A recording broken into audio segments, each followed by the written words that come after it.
Lord's Day Discipleship. Isa po sa ating confessional, ibig sabihin, the standard of our belief, itong Katekismong Heidelberg, sapagkat alam naman po natin na ito ang patayang pananampalataya ng mga reform na mananampalataya mula pa po ng 1563 nang naisulat ito. At isa sa maganda po rito ay nagbibigay ng question and then sinasagot po siya based on the Word of God. At ngayong umagang ito, pinag-aaralan natin ay ang patungkol sa buktong na anak ng Diyos o yung tinatawag na the Son. Sapagkat pinag-aralan na natin for the past Sunday discipleship training class natin, yung tinatawag na Apostle Creed na binanggit doon, sumasampalataya ako sa Diyos Amang makapangyarihan sa lahat. Sumasampalataya ako kay Jesucristo na buktong na anak ng Diyos. Sumasampalataya ako sa banal na Espiritu. Ngayon, nakita na natin yung patungkol sa Ebanghelyo na ito. This is the gospel of God. At ito yung dapat na pinapanampalatayanan at pinaniniwalaan natin na Diyos na pinakilala ng Biblia, ang isang Diyos sa tatlong persona. At nagpapasalamat tayo sapagkat dito, sa araw ng Panginoon, 13, ay naipagpapatuloy natin ang pag-aaral patungkol sa the Son o ang anak. Tandaan natin, there is one God in three person. Pinag-aaralan natin yung distinction nila as a person, pero itong tatlong personang ito ay isang Diyos. At napakaganda na maintindihan natin na nagbigay ng ukol na maraming panulat dito sa nalimbag na ito ng Heidelberg Catechism, yung patungkol sa ang Diyos anak, di ba? Yan ang dapat nating tingnan. Ngayon, tinitingnan natin ang araw ng Panginoon, 13, nasa handout nyo po. Ang title po dyan, The Name of Christ and Meaning. Ibig sabihin po, ang pangalang Kristo at ang kahulugan. Kung naalala nyo po, last na pag-aaral natin, doon sa tanong 33, sinagot po ito At ganito yung pagkasabi sa katanungan. Bakit si Kristo ay tinawag na tanging buktong na anak ng Diyos? Yamang tayo rin ay mga anak ng Diyos. Sagot po, sapagkat si Kristo lamang ang walang hanggan at natural na anak ng Diyos. Ngunit tayo ay mga kinupkop ng mga anak ng Diyos patay sa kanyang biyaya at para sa kanyang kapurihan. Yan po ay napag-aralan na po natin ng mas maraming oras. Diyan natin inukol yung pag-aaral natin last Sunday discipleship training class natin. And now we will proceed to question 34, dito sa Lord's Day 13. Ito ang tanong. Sa tanong 34, sa anong dahilan at tinatawag natin siyang Panginoon? Yan yung maganda. Dapat nating maintindihan, we call Jesus as Lord. Jesus is Lord of our lives. Jesus is Lord of His church. Ngayon, kung ating papansinin, ngayon dinuduktong na ngayon dito yung salitang Panginoon. Kasi dapat maging klaro sa atin mga kapatid, ang salitang Christ o Kristo na napag-aralan natin doon sa mga preceding lessons natin, malinaw na pinakita doon, ang salitang Kristo ay nagpapakita na He is our great high priest, He is our king, and He is our prophet. Na kung saan hiniwalay siya, pinahiran ng langis upang ang kanyang gawain ay magawa niya na tagapagligtas natin sa pagiging saserdote niya. Siya ay king sa pamamagitan ng kanyang pagiging hari. Napag-aralan din natin dito yung kanyang pagiging propeta. So dito ngayon, maiintindihan natin na sa tanong 34, tinawag po siya natin na Panginoon. We called Him Lord. Ngayon, ito ganito kasi mga kapatid yun madali kasi na maintindihan na sabihin natin na naligtas tayo dahil kay Hesukristo, di po ba? Pag-aaralan natin yon sa may susunod pang mga lessons natin. Pero, ang pinaka dapat natin maintindihan ngayon dito, after na masave tayo, yung pagiging yung Lordship ni Jesus Christ sa buhay natin. Pag sinabi nating Lordship of Jesus Christ, eto na ngayon. After na makawalang sala tayo dahil kay Kristo, na niligtas niya tayo, ang mabigat dito ngayon, paano natin siya tinatarato sa buhay natin bilang Panginoon? Kasi mabigat ho yung salitang Lord O ngayon, eto ang sagot. Sapagkat tinubos niya tayo, katawan at kaluluwa, mula sa lahat ng ating mga kasalanan, hindi sa pamamagitan ng ginto o pila, kundi sa pamamagitan ng kanyang mahalagang dugo, at hinango niya tayo mula sa kapangyarihan ng dyablo, kaya inangkin niya tayong sariling kanya. Ang concept po kasi ng salitang Lord, sa Greek po ay kurios. Sa Old Testament po kasi, ang tawag din po sa mga tao na ang ginawa ay bumili ng mga alipin, tinatawag sila ng alipin nila na binili na Panginoon. Maliit na piko, Panginoon. Ang ibig sabihin po nun, pagka binili yung isang alipin o isang tao ng isang Panginoon nila, ang loyalty po nila at allegiance nila doon sa Panginoon nila. Wala po silang gagawin ng labag sa Panginoon nila. At lahat ng sasabihin ng Panginoon nila ay kanila pong susundin. That is the concept of the Lordship. Ngayon, kung ilalagay ngayon natin ito sa buhay natin, kapag sinabi natin ngayon na si Jesucristo ang ating Panginoon, ang ibig sabihin lang po doon, yung buhay po talaga natin ay nasa ilalim na ng kapangyarihan at pangangasiwa ni Jesus Christ sa buhay natin. Wala na ho tayong tinatawag na kalayaang gawin yung gusto natin, kundi kung ano yung gusto ng ating Panginoong Jesucristo. Ngayon, ito ang sagot. Sabi dito, sapagkat tinubos niya tayo, katawan at kaluluwa mula sa lahat ng ating mga kasalanan. Kung ating titingnan, binabanggit ngayon dito yung salitang tinubos niya tayo. He redeemed us. Mabigat po yung salitang tinubos Kung uunawain natin ang salitang tinubos o redeem, we are redeemed. Ito po yan mga kapatid. Para po itong isang pawn shop na sabihin ko halimbawa ako, nagsanla ako ng gintong relo sa isang pawn shop. Ako nyo? Habang nandun yung ginto na relo sa pawn shop, hindi ko makukuha yon. Tama? Kasi for the meantime, pag-aari yon ng pawn shop, di ba? Ngayon, meron akong dapat gawin. Ang dapat kong gawin, i-redeem ko siya, tubusin ko siya. In what way? Kailangan kong maglabas at magbigay ng pera na kaukulang bayad upang mailabas ko yung isang item na yon na nasa isang pawn shop. In the same way, yung buhay po ng bawat isa sa atin ay katulad po ng aking halimbawa.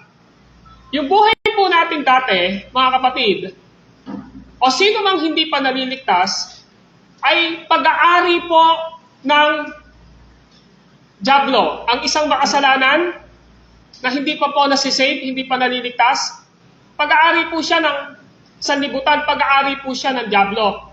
Kung maalala niyo po yung John 8:44, ang linaw po doon, sabi ni Jesus Christ, dyablo ang inyong ama.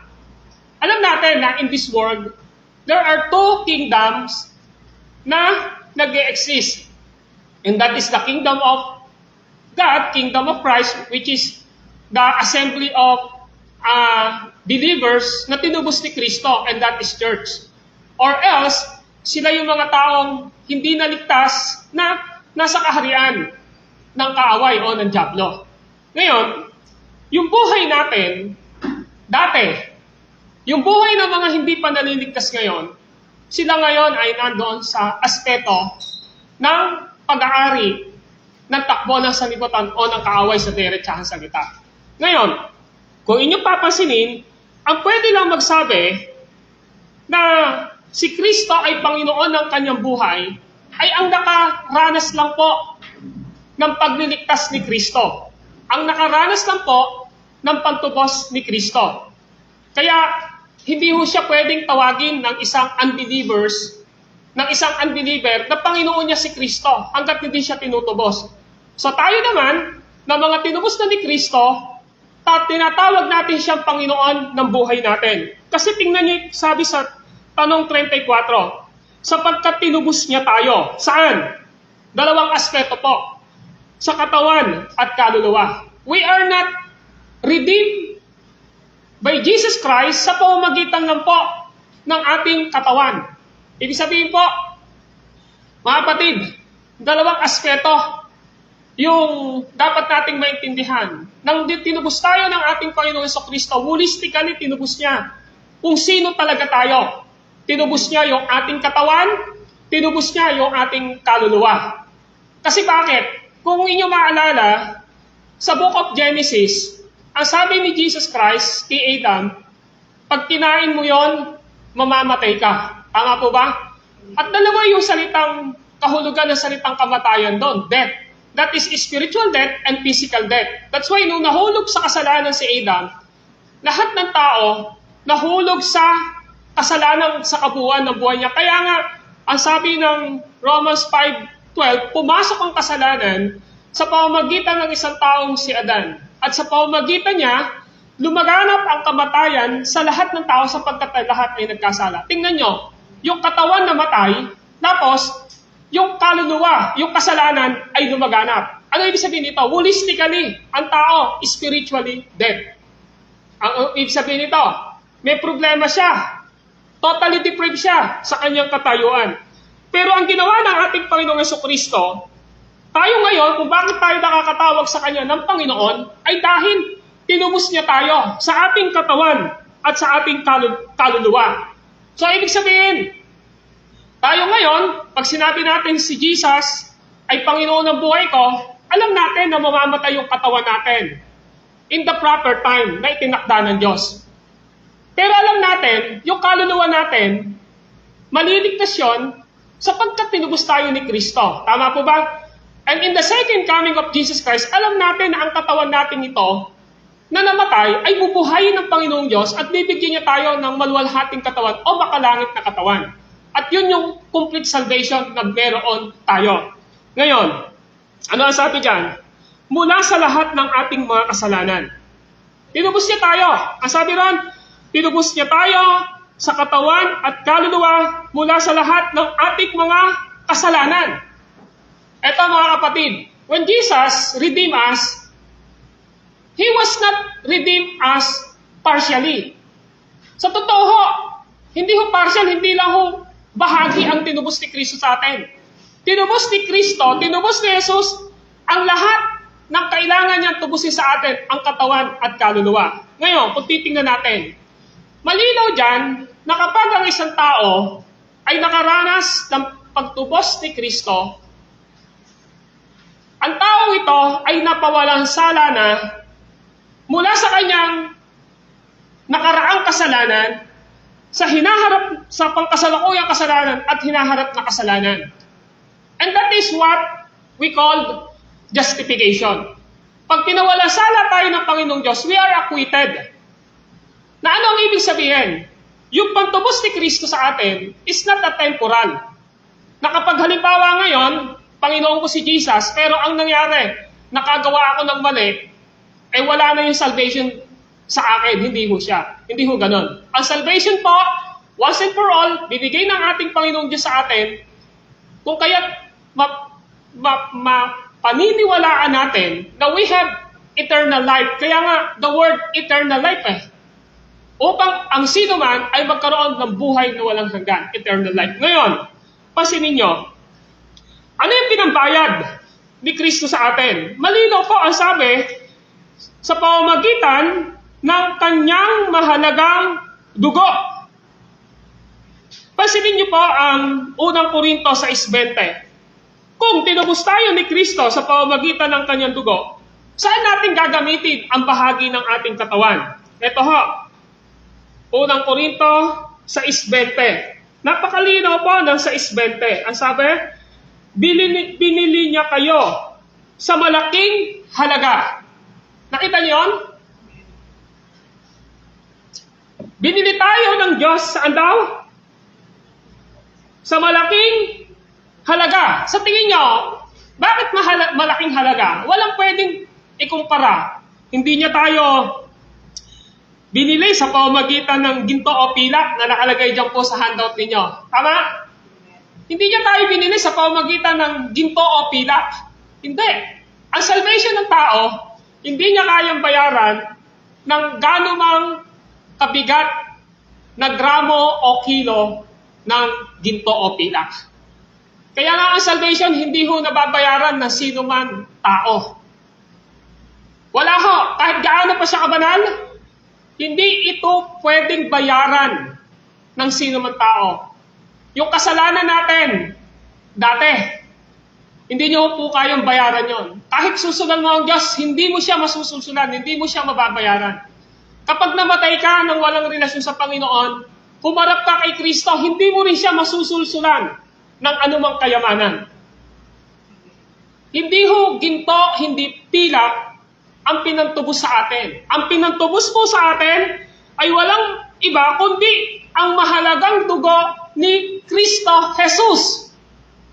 Ang linaw po ng 6:20 ng unang Korinto, sabi, binili niya kayo sa malaking halaga. Dati alam ba natin na binili tayo ni Kristo sa malaking halaga? Hindi po eh. Nalaman natin na binili tayo ni Kristo saan? Sa God the Father. Para tayo ay hindi pumunta sa impyerno dahil hanggat walang relasyon ang isang makasalanan sa Panginoong Diyos Ama, sa pamamagitan ng pananampalataya niya kay Kristo, ang taong ito na makasalanan ay may pagkakautang sa Ama. Kaya yung Ama, pag namatay ang isang tao na walang relasyon sa Diyos, ang ginagawa ng Diyos Ama o ng ating Panginoong Diyos, tinatapon siya sa impyerno. Ngayon, sino ngayon ang pinambayad ng Diyos Ama? Si Kristo po. Para tayo ay mabayaran yung utang natin sa Ama at upang na sa ganon, yung ginawa ni Satanas o yung pagkaalipin ng kasalanan ay makawala tayo, maputol ang tanikala o bandage of our sin kay Satanas. Nakuha nyo? Tingnan nyo ha. Sa John 3:16, ang sabi, for God so loved the world. Sa Tagalog, sapagkat gayon na lamang ang pag-ibig ng Diyos Ama. Kaya ibinigay niya ang kanyang bugtong na anak. Upang ang sino man sumampalataya sa kanya ay hindi mapahamak, kundi magkaroon ng buhay na walang hanggan. Ang Diyos Ama po, ang alin? Ang nagbigay kay Kristo sa pamamagitan ng kanyang kamatayan sa krus upang ang hinihingi ng Diyos Ama sa katwiran na kumpletong katwiran niya para mabayaran ang kasalanan natin ay walang iba kundi yung kanyang bugtong na anak, ang Diyos, ang nagkatawang tao. Just imagine ito. Sino tayo para bayaran ng Diyos? Upang tayo ay hindi mapunta sa impyerno. Kaya ngayon, ang sabi ni Paul sa 1 Corinthians 6:20, binili niya kayo sa malaking halaga.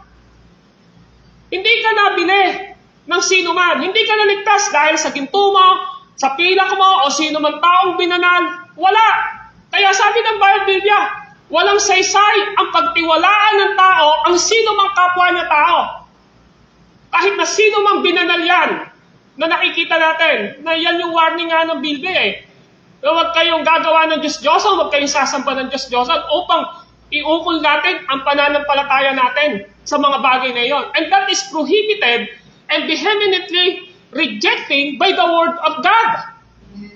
Kaya sabi ngayon ni Paul, binili niya kayo sa malaking halaga. Eh ngayon, kung safe na tayo, alam natin na Panginoon natin si Kristo ngayon sa buhay natin. Ang tanong natin ngayon, saan mo ngayon ginagamit ang iyong katawan? Ayun yung karugtong. Ang sabi rito, kaya gamitin ninyo ang inyong katawan upang maparangalan ang Diyos. Sa ibang translation nga, gamitin ninyo ang lahat ng bahagi ng inyong katawan upang maparangalan ang Diyos. After we say, mga kapatid, what is the mark o marka na totoo tayong anak ng Diyos? Yung nagpapatuloy ba tayo sa kasalanan o walang pagbabago?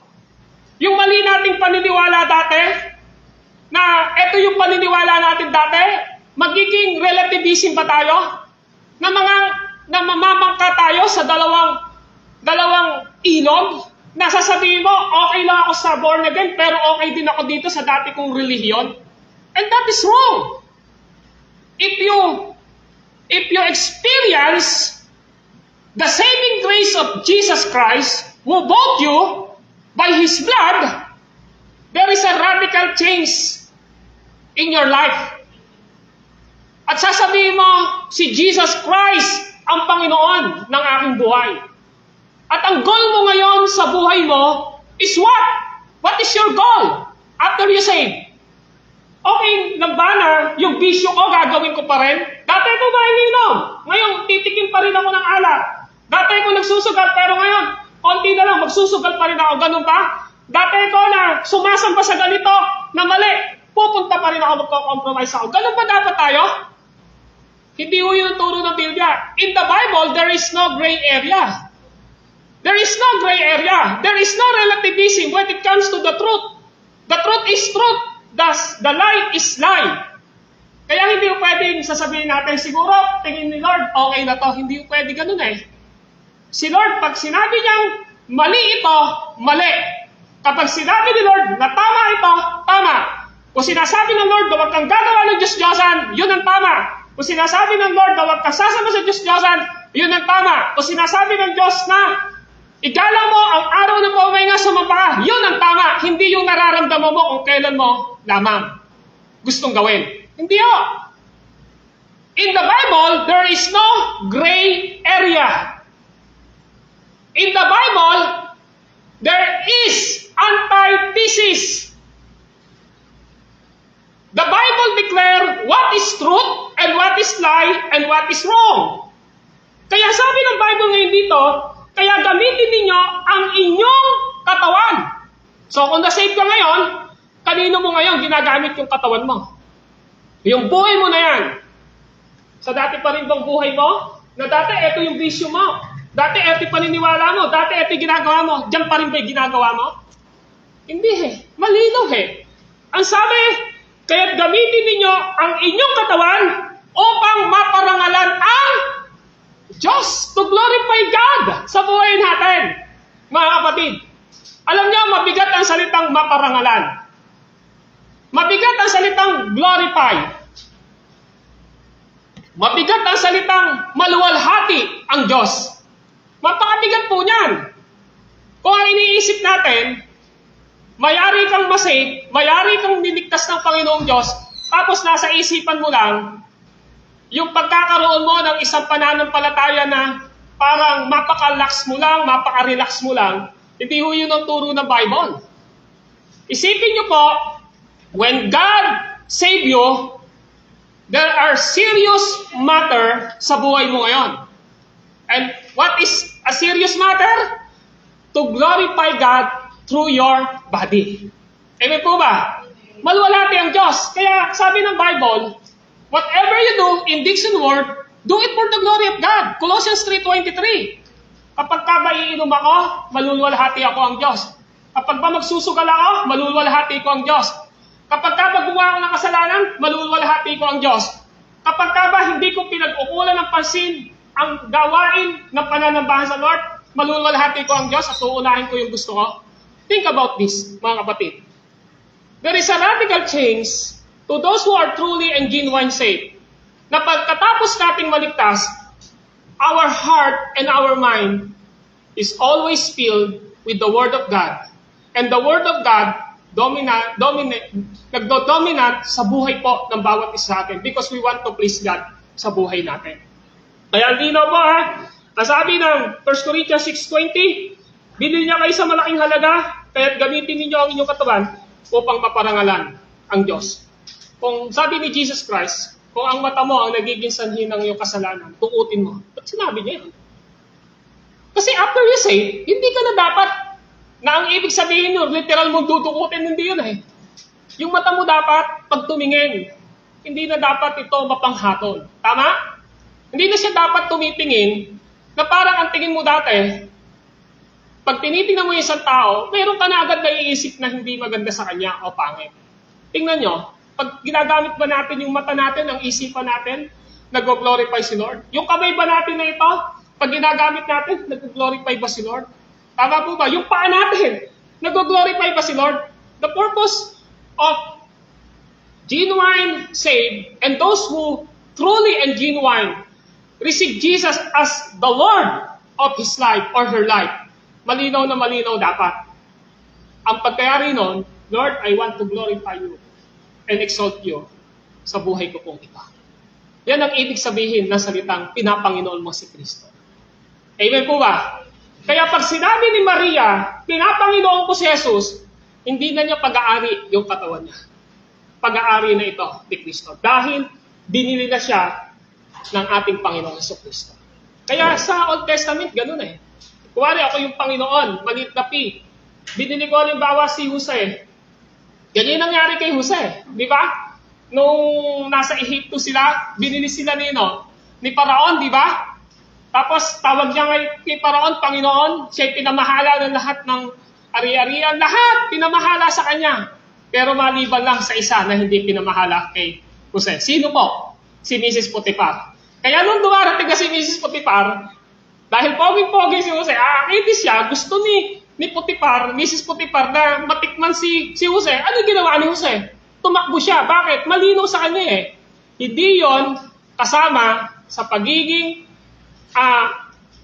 alipin niya ng kanyang Panginoon. Malinaw po yun. That's why, in our lives mga kapatid, pag sinabi natin Panginoon natin si Jesus, malinaw dapat sa atin na ang iniisip natin maluwalhati ang ating Panginoong Diyos. Amen? Yan ang gustong ipakita. Of course, sa 1 Peter 1:18-19, gusto pa rin natin tingnan. 1 Peter 1:18-19, ganito ang sabi ni Apostle Peter sa verses 18-19 ng unang Pedro. Ito po ang sabi niya sa verse 18. Alam ninyo kung ano ang itinubos sa inyo sa walang kabuluhang pamumuhay na inyong minana sa inyong magulang. Ang itinubos sa inyo'y di mga bagay na nasisira o nauubos, paris ng ginto o pilak, kundi ang buhay ni Kristong inihain sa krus. Siya ang korderong walang batik at kapintasan. Kung mapapansin nyo, mapaka-redundant na word na redeem o tinubos. Ano ba ipinagtubos sa atin? Ang linaw po Ang sabi ng verse 18, sabi rito, alam ninyo kung ano ang itinubos sa inyo. Ano nga ba yung pinagtubos sa atin? Well, mga kapatid, ang pinagtubos po sa atin ay walang iba, kundi si Kristo. Ano ba yung buhay natin dati? Na kahit tingin ng tao sa atin, ay may value at mahalaga yung ginagawa natin. When it comes to spirituality, kahit gaano pa agad yung ginagawa natin, kung walang relasyon tayo sa Panginoon, just tingin pa rin ng Lord sa atin, sinners tayo. Kaya ang sabi ni Paul, walang kwentang pamumuhay Doon di ba? Mapaka-sarcastic ng words ni Paul. Sabi niya, alam niyo kung ano ang itinubos sa inyo sa walang kabuluhang pamumuhay. Napansin niyo? Walang kabuluhang pamumuhay. Ibig sabihin po, yung pamumuhay na ito, hindi yung standard na sanlibutan.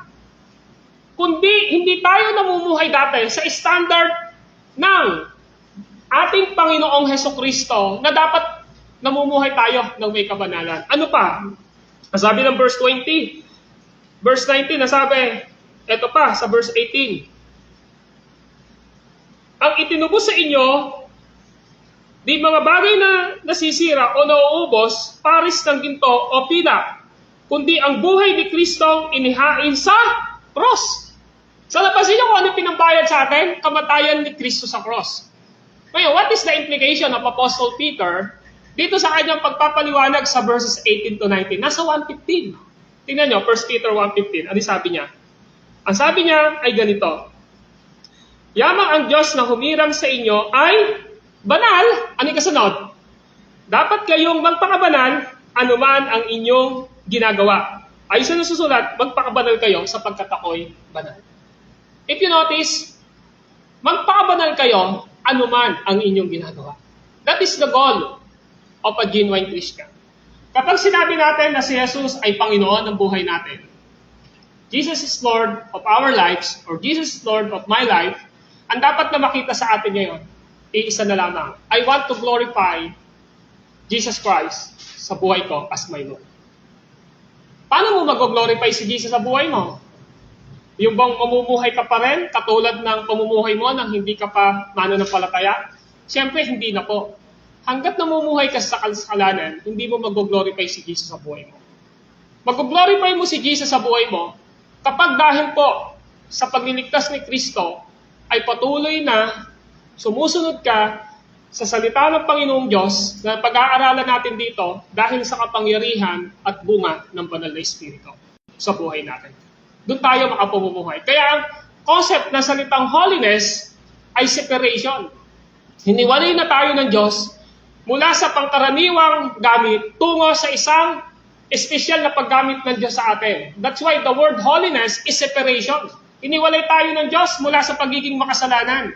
At tayo ngayon ay nilagay niya sa pamumuhay ngayon ng mayroong kabanalan. Why? Because the goal of a Christian is to glorify God sa buhay natin. Now, this is my practical application. Maaari niyo po ba na isipin muna yung buhay natin ngayon? Lord, kayo yung Panginoon ng buhay ko.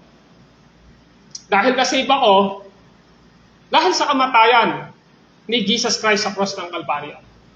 Pero isipin mo ngayon, yung naging uri ng buhay mo, kahapon, yung nakaraang linggo ito, yung mga nakaraang linggo, paano mo naluwalhati ang Diyos sa buhay mo?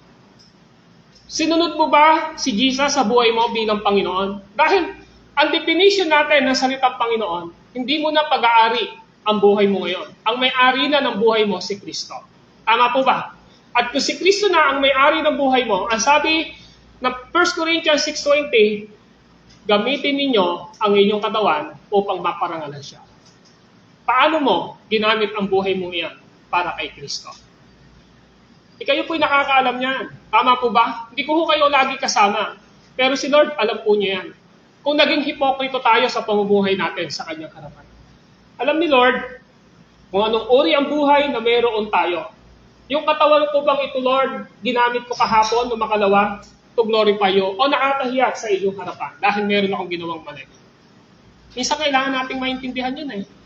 Minsan kahit nakakagawa na tayo ng kasalanan, wala nang conviction sa puso natin. Parang kalos na yung puso natin at sasabihin natin, ayos lang ito, i-justify natin. Pero alam niyo, sa harapan ng Diyos, siguro, kung ipapakita ng Lord, baka nakakahiya po sa kanyang harapan. Amen? Ang gustong ipakita ng Diyos sa atin, when you call Him Jesus, dapat yung buhay mo pag-aari ng Panginoon. At dapat, ang ginagawa mo, ang sinasabi mo, ang iniisip mo, ay sa kaluwalhatian at kapurihan ng ating Panginoong Diyos. Amen. Of course, tinuro ito ng Lord sa atin ngayon. Ibig sabihin, dahil tinuro niya ito sa atin, lahat tayo is subject to evaluate ourselves dito. Ako na po yung una. Tama po ba? Tingnan natin ngayon yung sarili natin. Yung katawan mo ba na yan ngayon, ginagamit mo sa kaluluwalhati ng Panginoon? Kapag ba nag-isip ka na ngayon, hindi naluluwalhati ba ang Diyos kapag ka nag-iisip ka? Kapag ba tumitingin ka, naluluwalhati ba yung Diyos? Kapag nagsasalita ka, naluluwalhati ba ang Diyos? Kapag may ginagawa ka, naluluwalhati ba yung Diyos? Kapag mayroon kang pupuntahan, maluluwalhati ba yung Diyos sa buhay mo? Nakuha yung punto natin dito, sa pakikinig mo, ng mga naririnig mo, napapanood mo, naluluwalhati ba yung Diyos? Eh kung hindi mo naluluwalhati ang Diyos, this is the time. Amen po ba? To ask the Lord at sabihin natin, Lord, please help me. Kasi Panginoon kita ng buhay ko eh. Myself is not my own. Hindi ito para sa akin. Ito ay para sa iyo. At ang gusto mo, sa araw-araw ng buhay ko ay mapapurihan kita sa buhay ko. Maybe, iniisip mo ngayon sa sarili mo, kahapon, parang hindi napapurihan ng Diyos sa buhay ko. Nung isang araw, parang hindi napapurihan ng Diyos sa buhay ko. Itong part ng bahagi ng katawan kong ito, hindi napapurihan ng Diyos. Kapatid, this is the time. Masagana yung Diyos eh. At lagi niya tinuturo sa atin kung bakit may salita ng Panginoon na natatanggap tayo.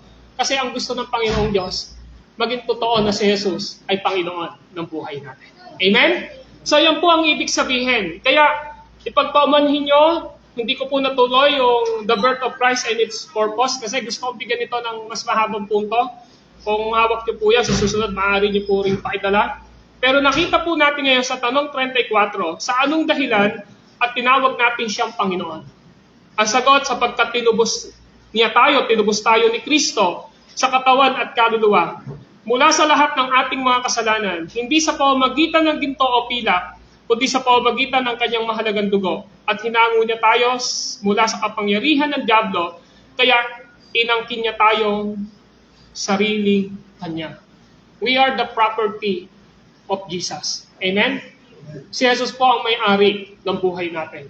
Si Jesus po ang dapat na Panginoon ng buhay natin. At dapat siya po ang napapapurihan sa lahat ng oras, sa lahat ng aspeto, sa lahat ng mga iniisip, sinasabi at ginagawa natin sa ating mga buhay. Si Jesus Christ lang po dapat. Because Jesus is the Lord of our lives. Let us pray. Panginoon po naming Diyos na banal at makapangyarihan sa lahat.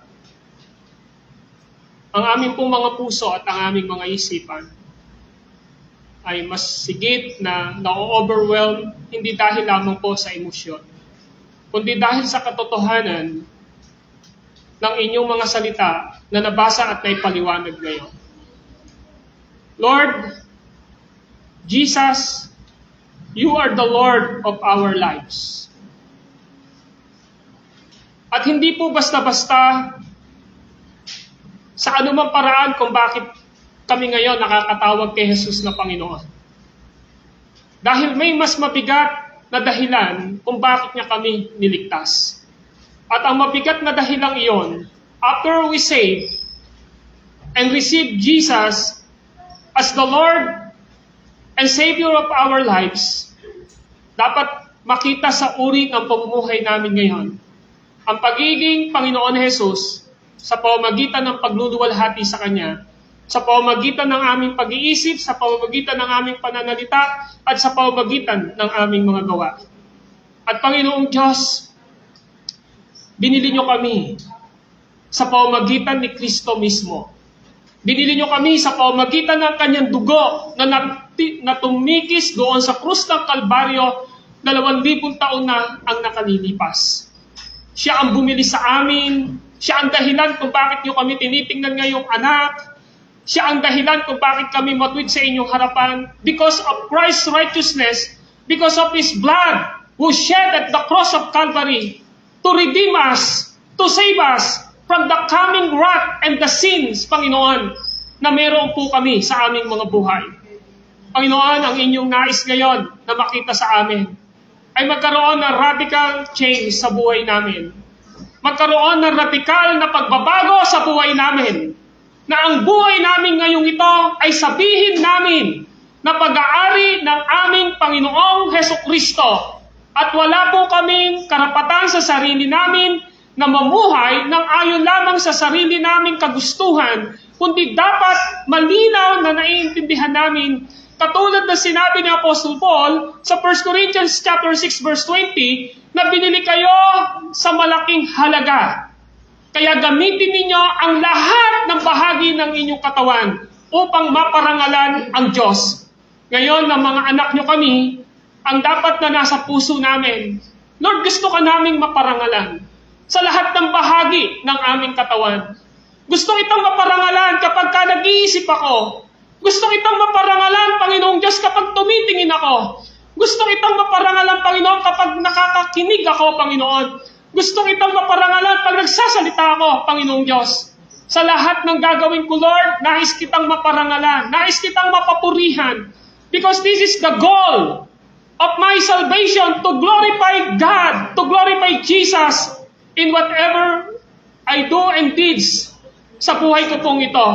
Kaya Panginoon, kung sino man sa aming kalagitnaan ngayon ang namumuhay sa kasalanan, na hindi nagbibigay ng kalwalhatian sa inyong pangalan, at higit pa itong nakakapinsala sa kanyang katawan, pananampalataya, at sa mga taong nakapaligid sa kanya, itong taong ito, help him or her, O God, na mapalaya, to have freedom because of your power, because of your love, and because meron silang humility na nararamdaman sa puso nila at nagtitiwala na without you, they can do nothing, Panginoong Diyos. Tanging kayo lamang ang makakagawa. Panginoon, ngayon, kapag sasabihin namin na si Jesus ang Panginoon ng buhay namin, malalaman namin na si Jesus lamang ang tumubos at nagbayad ng aming kasalanan, hindi lamang sa katawan, kundi maging sa kaluluwa, upang maging pag-aari kami ni Kristo Jesus na ngayon ay Panginoon ng aming mga buhay.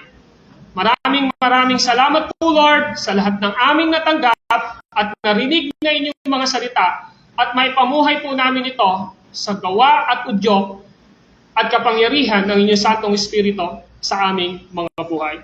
This is our prayer, Father God. In the mighty name of Jesus Christ, everybody says Amen.